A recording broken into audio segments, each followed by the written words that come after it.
Alhamdulillah Rabbil Alameen. Ramadan 1446 is here. Alhamdulillah. Join us on Radio Afiju as we come together to do Allah's work through fasting, preaching, the call to prayer, and sahur. In this holy month of Ramadan, let your kindness be abundance as your faith. In the quiet moment of fasting, find the loudest connection to Allah. May this Ramadan also purify the soul and illuminate your heart. For sponsorship or advert placement, please call or chat this number on WhatsApp 0911 100 0035. You can follow us on all social media platforms on Facebook, YouTube. Wherever you're listening or watching Radio Afiju, the time is 3 p.m.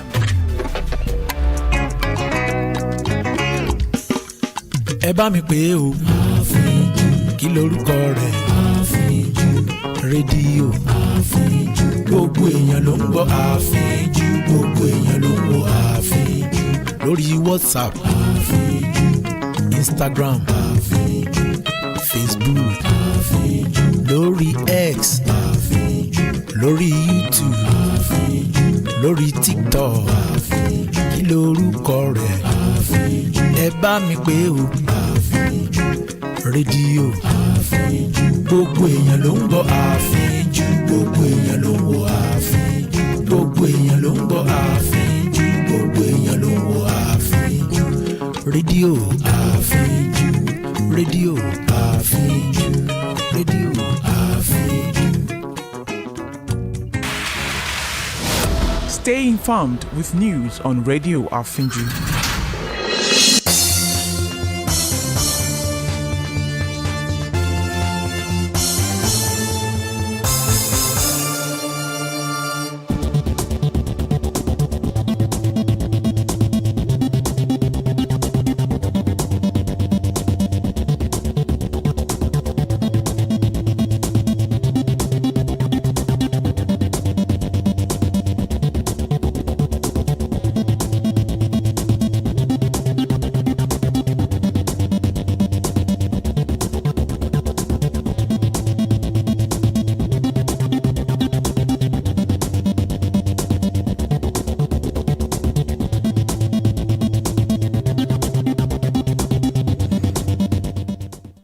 First, a look at the highlights. Tinubu mourns Edwin Clark hails his legacy. Police confirm 6 dead in Ocean political crisis. United States and Russia meet without Ukraine for talks on ending war. Good afternoon and welcome to the World News on Radio Afiju. My name is Pearl Durotoye. The news in detail.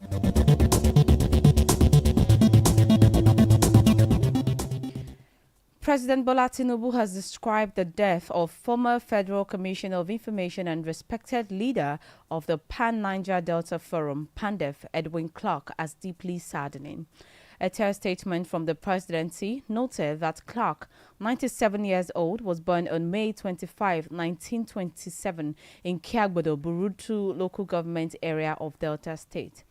According to Bayo Ononuga, Special Advisor to the President on Information and Strategy, Clark was a man who led an illustrious life marked by dedicated service at different times to the nation and his community as a councillor, state and federal cabinet member. The presidency also describes Clark as a passionate advocate for resource control, economic and environmental justice in the Niger Delta. According to Tinubu, on behalf of the federal government, extended its condolences to the Edwin Clark family, the Ijaw Nation, the people of the Niger Delta, and the government of Delta State. The president said Clark's passing is a deeply sobering loss.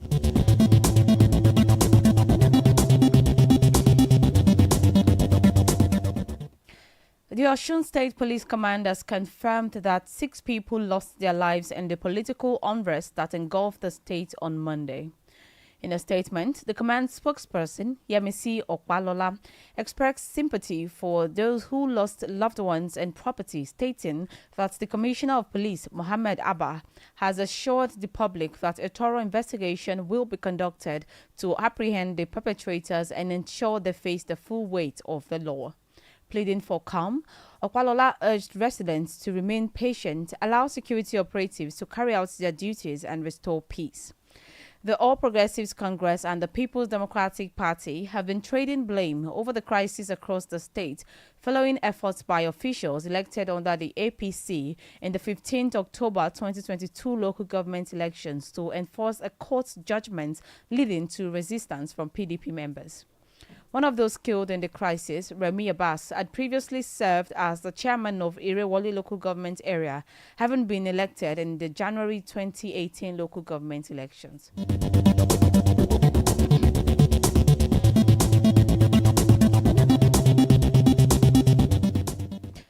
Meanwhile, Osun residents have registered their displeasure over the unrest that ensued as a result of the reinstating of sacked chairmen and councillors across the local governments in the state. Radio Afinju's correspondent, who was at Osogbo and Olorunda local government secretariats yesterday, was also there today to sample some residents' reactions about the ugly occurrence. One of the residents of Olorunda Local Government Council, Iyabode Oluwasegun, said the clash was between two political parties seeking entrance into the council gate. She explained that political thugs caused unrest in the area and many people who were capturing the movement were injured, noting that no lives was lost in the process. In the same vein, a council guard, Olufemi Erobodo, maintained that the unrest occurred when some All Progressives Congress APC members broke into the council despite meeting it locked and were chased away by some suspected thugs believed to be in support of the People's Democratic Party. He further explained that chasing the APC members away caused pandemonium in the area. Our correspondent also cited bloodstain on the floor at a location very close to the secretariat. The Olorunda Council gate was locked with presence of security personnel at the time of filing this report. On getting to the Osogbo Central Local Government Secretariat, Okebale, residents declined speaking with our correspondent for fear of the unknown. Meanwhile, there were security personnel in the area also as the council gate was partly opened.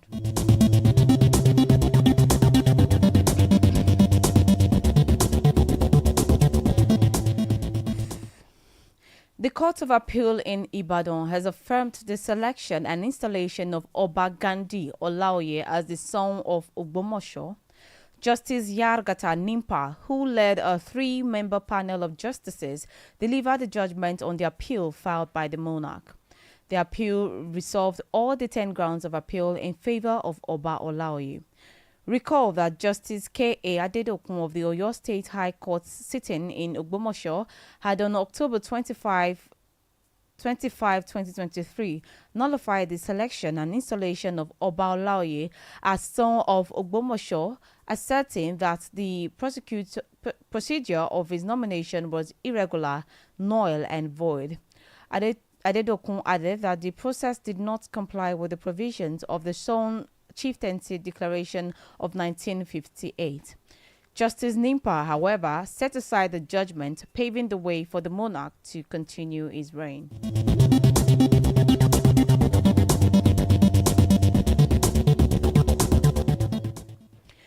Away from Nigeria, the Commonwealth has called for Uganda, a member of the 56 nation group, to release opposition politician Kizza Besigye, saying his detention undermined democracy and human rights. President Yoweri Museveni, however, dismissed concerns about Besigye's health, describing his hunger strike as blackmail aimed at generating sympathy to get bail. A longtime critic of Museveni, Besigye's prosecution by a military court and near 3-month incarceration for offences including illegal firearms possession has stoked public anger against the government. An allied lawmaker said Besigye, 68 years old, went on hunger strike last week and he was briefly hospitalized over the weekend. Commonwealth Secretary General Patricia Scotland said the detention of Besigye, his lawyer and an aide, undermined principle of democracy, human rights and the rule of law, in criticism of a member by the group which evolved out of the British Empire.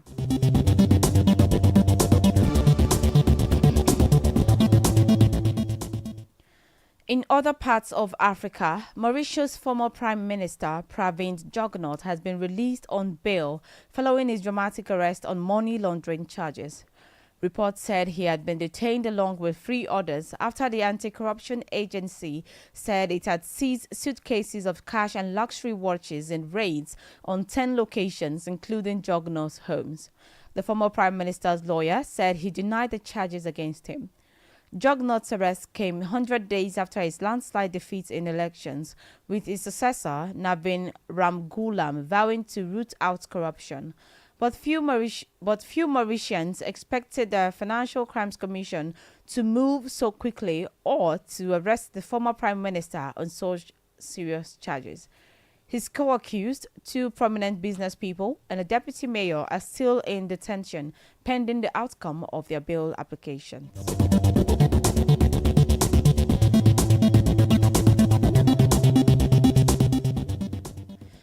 In Asia, South Korean President Yoon Suk-yeol could try to impose martial law again or undermine constitutional institutions should he be reinstated, lawyers for parliament argued as his impeachment trial entered its final phase. After weeks of testimony by high-ranking current and former officials, including some facing criminal charges for their role in the brief imposition of martial law on December 3rd, lawyers for both sides summarized their arguments and evidence at the Constitutional Court. A lawyer for the parliament, Kim Jin-hang, told the justices that declaring martial law is a situation that does not fit a national emergency, is a declaration of dictatorship and military rule.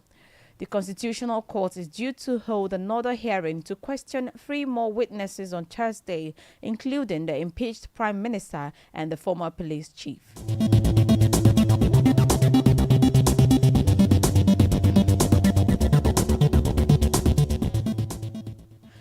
Pro-democracy media tycoon Jimmy Lai is physically breaking down in a Hong Kong prison, and time is running out for him if the United States and Britain do not push for his release. Lai's son, Sebastian, who stated this, urged global leaders, including United States President Donald Trump and British Prime Minister Keir Starmer, to take urgent action as his father faces his 4th year of solitary confinement, which has been condemned. Jimmy Lai, a British Chinese dual citizen and supporter of the pro-democracy protest that swept Hong Kong in 2019, was arrested under the Beijing-imposed national security law in August 2020. The 77-year-old founder of the now-closed Apple Daily newspaper pleaded not guilty in January last year to charges of collusion with foreign forces and sedition. The law, imposed in June 2020, punishes what Beijing proudly defines as secession, subversion, terrorism, and foreign collusion with up to life in jail.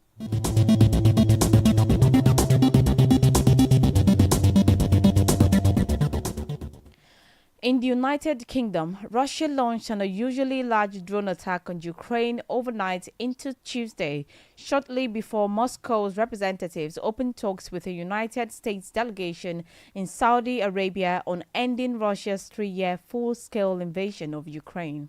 Ukraine's Air Force said Russia sent 176 drones, just shy of a 188 drone record set in November, into the country overnight, launched from 6 different locations.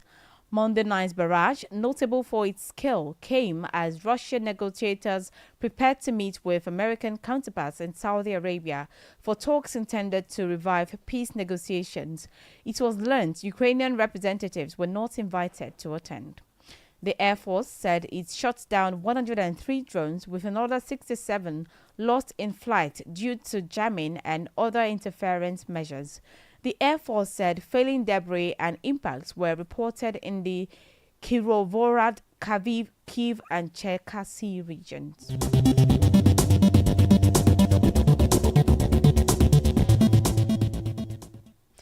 In Europe, the Vatican said Pope Francis, who is spending his 5th day in hospital for what doctors described as a complex respiratory infection, will not take part in this week's Holy Year events. The 88-year-old pontiff has been suffering from a respiratory infection for more than a week and was admitted to Rome's Gemelli Hospital on February 14. It added that a papal mass scheduled for Sunday in St. Peter's Basilica will take place but will be led by a senior Vatican official. The 2025 Catholic Holy Year, also known as a Jubilee, runs through to early next year. It is a special time of pardon and forgiveness for Catholics, and the Vatican expects 32 million tourists to visit Rome throughout the year, including for a range of special audiences with Francis.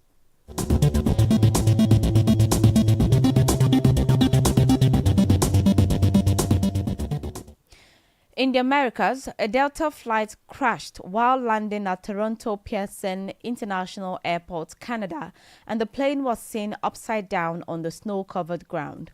Airport officials said in an update that at least 18 passengers were taken to hospitals, while Peel Regional Paramedic Services said none of the injuries were considered to be life-threatening. The hospital officials said 3 people suffered critical injuries, 1 child, a man in his 60s and a woman in her 40s. The child was transported to the hospital for sick children and is listed in good condition, while 12 people have mild injuries.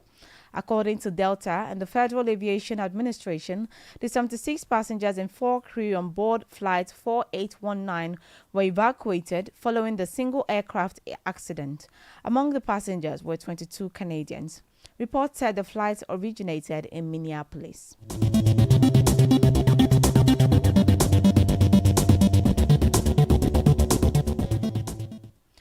In the Middle East, United States and Russian officials met in Riyadh for their first talk on ending the war in Ukraine as Kyiv and its European allies watched anxiously from the sidelines.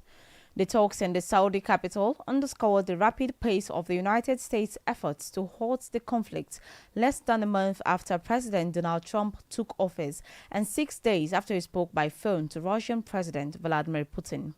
But Ukraine and European leaders are worried that Trump could cut a hasty deal with Moscow that ignores their security interests, rewards Russia for invading its neighbor, and leaves Putin free to threaten Ukraine or other countries in the future.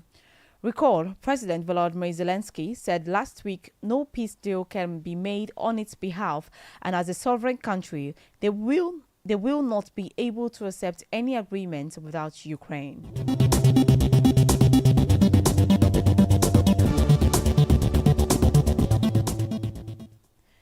Israeli Foreign Minister Gideon Sa'ar said negotiations will begin on the second phase of the Gaza ceasefire deal, including an exchange of the remaining Israeli hostages with Palestinian detainees, adding that Israel demanded a complete demilitarization of the enclave. Negotiations for the second phase of the deal were supposed to be underway before the first phase ends on March 2nd, but Qatar said the talks have not officially started yet.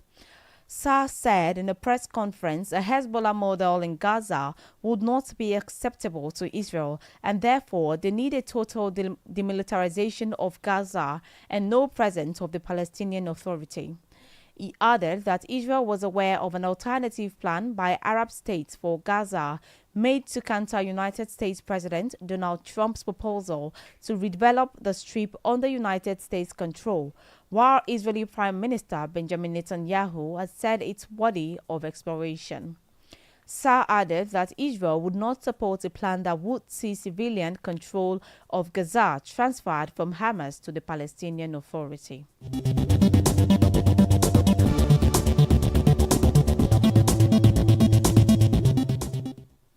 Now talking sports, Liverpool manager Arne Slot has said defender Joe Gomez will miss large parts of the remainder of the season with a hamstring injury that may require surgery.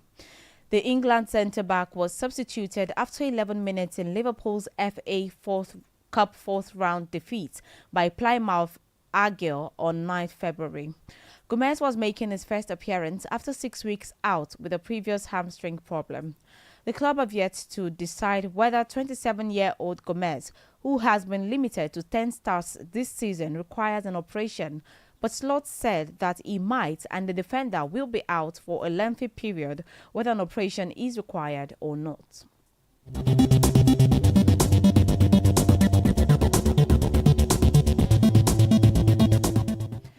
Before we go, here again are the highlights. President Bola Tinubu has described the death of former Federal Commission of Information and respected leader of the Pan-Niger Delta Forum, Edwin Clark, as deeply saddening. The Osun State Police Command has confirmed that 6 people lost their lives in the political unrest that engulfed the state on Monday. In the Americas, a Delta flight crashed while landing at Toronto Pearson International Airport, Canada, and the plane was seen upside down on the snow-covered ground.